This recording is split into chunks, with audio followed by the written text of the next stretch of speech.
Hi, I'm Ben and you're watching Batarang to the Butt, and ever since seeing it in the cinema I have been fighting a losing battle with Sonic the Hedgehog 3. I've been trying not to fall down a rabbit hole and start hyperfixating on Sonic lore. Unfortunately, it isn't really working. Make way, I'm joining the Sonic fandom. I downloaded Sonic Origins on the Switch and I've been making my way through the original few games. I also played a handful of Sonic games growing up. I loved Sonic Heroes and the Shadow the Hedgehog game in particular, although something tells me that they might not hold up so well. I don't know. I'd appreciate any advice on what games to check out next.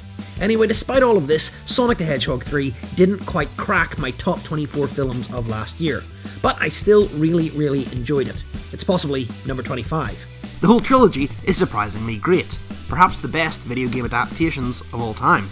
But it got me thinking about its similarities with another dope franchise that I love, Dragonball. Both have had an epic impact on pop culture, spawning numerous games, shows and merchandise, appealing to different generations of fans. But also, have you noticed that Sonic is basically Goku?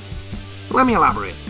In March of 1991, in the Dragon Ball manga, chapter 317, Goku first achieved his Super Saiyan form. The following year, in November, Sonic achieved his Super Sonic form, thanks to the release of Sonic the Hedgehog 2. And check out this early concept art. And if you know anything about Dragon Ball, then you know that they are always leveling up and discovering new transformations, such as the cleverly titled Super Saiyan 2 and 3 forms.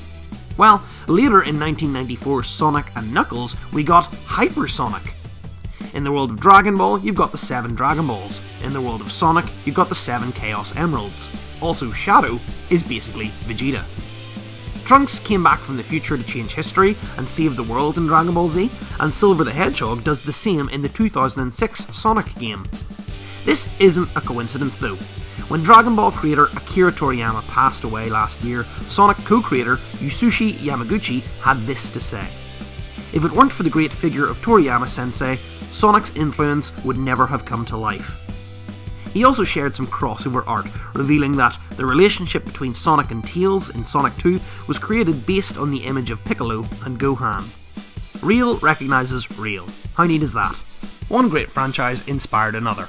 I posted something similar to this on Facebook and got some rather obnoxious Sonic fans responding that everyone knows this, and that obviously just isn't true. Not everyone is addicted to Sonic and Dragon Ball. Contrary to popular belief, it's okay to enjoy these things on a surface level. So if you encounter that kind of thing too, don't let the dorks get you down. And to clarify, I don't think these similarities are a bad thing. Speaking of toxic fandoms, I'm a huge Star Wars nerd, but it can't be denied that it stole a bunch of its concepts from Dune and Seven Samurai. Art is recycled and made anew all the time. And it's not like Sonic itself hasn't spawned a bunch of copycats. Look at this lot. At least Sonic has had a lasting impact. The 90s was an era of radical, extreme edginess and manufactured anti-establishment. Play Sonic, it's cool and way more exciting than boring old Mario. Buy a Mac, not a boring old Windows computer. Watch anime, it's made in Japan. We got all sorts of products and franchises vying to get rid of old school and attempting to be the new kings of cool by building on the back of what came before. In fact, 1995 gave us arguably the actual king of cool. Me. But I'm getting off topic now. I think it is also fair to compare Knuckles to Piccolo and maybe Amy to Chi-Chi. Oh, and one more thing. In the new movie, Shadow does the Akira slide. I love seeing recreations of the Akira slide, but I have to give Sonic the Hedgehog 3 major points because he actually does it up a freaking building. It's sick. I'm just yapping now.